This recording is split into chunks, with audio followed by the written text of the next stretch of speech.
Before I begin on elaborating on this video, let me state the meaning of diversity. Diversity, now, the quality of or state of having many different forms, types, opinions, etc. Meaning number two, the state of having people who are different races or who have different cultures in a group or organization. That's where we're going to stop there. Now, let's discuss on what these ideologues and anti-gamers version of diversity. Diversity is about putting more women and minorities into the gaming culture. Stop there. That's what they want.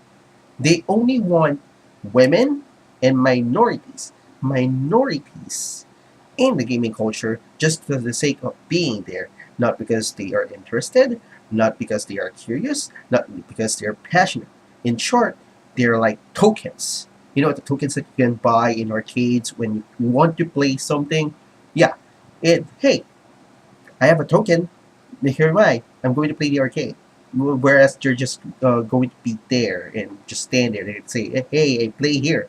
Much like that. That is their version of diversity. It doesn't matter if you are passionate about it, whether they like it or they like it. When you want, they like you to be there so they can feel good about themselves to say that, hey, we're for diversity, we're for equality. That's pretty absurd and pretty, it tells that they're authoritarian at that point. That where it stops.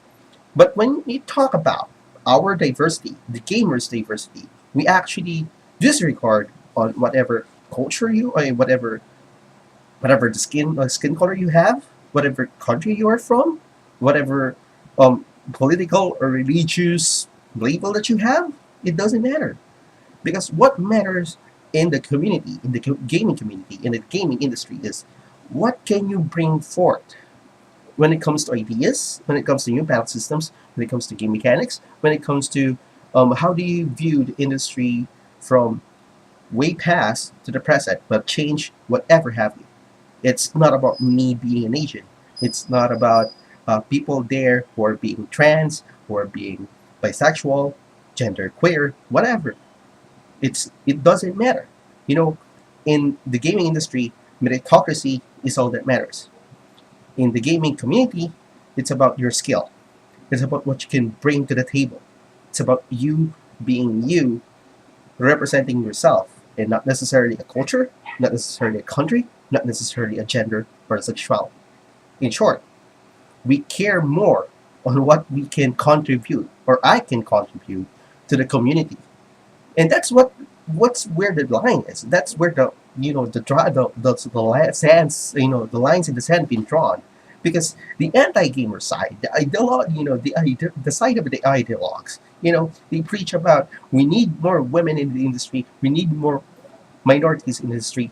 Stop, stop. I see. Stop right there. That's their, that's their punctuation mark. Stop there. That's where they are. They don't need these. They want just to force these people, the women and minorities, to for the sake of equality, because reasons.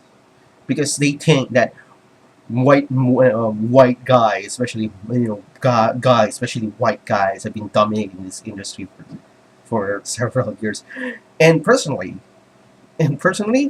it's asinine.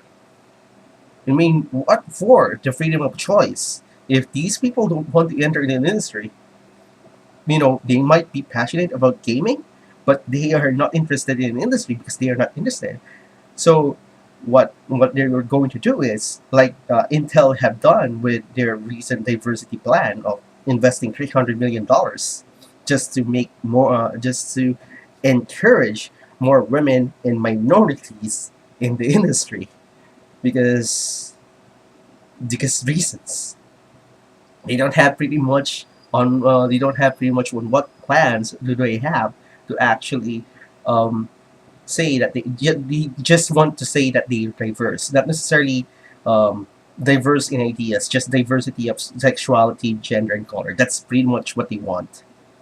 It's, in short, they're just like statues on their lawns and say, "Oops, hey, this statue is from Africa.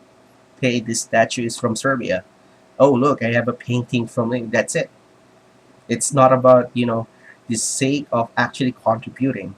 Just it's just for pandering to people that they think that needs representation. Well, we're talking about people who actually say that they talk, or they talk for all of women in the industry, like Brianna Woninity Sarkeesian. And for example, Arthur Chu said once last year that he can talk for all Asians, particularly Asian Americans in the United States, which is really ridiculous. Remember this, and I'm going to say this once: diversity of gender and color doesn't equal to diversity of ideas. When ancient civilizations were prospering, especially ancient Roman Empire, they didn't care about we should recruit more Africans into our empire. Not like that. Not like that. They don't do that. What they did is actually, hey, if you want to come to Rome, and if you want to be part of the empire, just go ahead and bring forth what you can bring forth to expand our empire, whether it's military, whether it's in architecture, whether it's in academia or medicine, whatever you can do. It's not about your skin. It's not about like the ancient sages once said, when in Rome, do what the Romans do, which is you have fun, you have to work for yourself. You need to build yourself some credibility. You need to build yourself from the ground up in order for you to be recognized, in order for you to be respected in the empire. Same thing with the gaming industry and community. You are here to show what your tricks of the trade. Show to the people what can you actually do. Show to the people what your opinions are, because in this community you can agree, disagree, or agree to disagree. It's all part of the community, and those ideas, collection of ideas, of different ideas, builds a culture. That's what the gaming industry and the gaming culture, gaming community have built upon for 4 decades. It's not about the skin gender. It's not about the skin color. Just as every other people who develop, despite that, hey, have you heard Hideo Kojima saying that, oh, I'm a Japanese game developer, and I'm proud to be a Japanese game developer. He didn't say that when he developed when he his career skyrocketed with the Metal Gear series, or the fact that Mr. Daniel Vavra said that, oh, I'm from this, and this, so please recognize me. No, he said that recognize my work according to its own merit. It's not about their gender. It's not about their sexuality. It's not about their color. It doesn't matter, for real. And oh, one last final thing. This is going to be a tangent. And if you believe that you believe in Angry Joe saying that Gamergate needs to stop because it's harassing women out of the industry, you're looking in the wrong section. I'm just going to say that. And so far, no one really accepted the challenge that Anita Sarkeesian might release her papers this year. It's horseshit. Anyway, I'm over. And you know what? Next week I'm going to have something very different, I guess. See you later.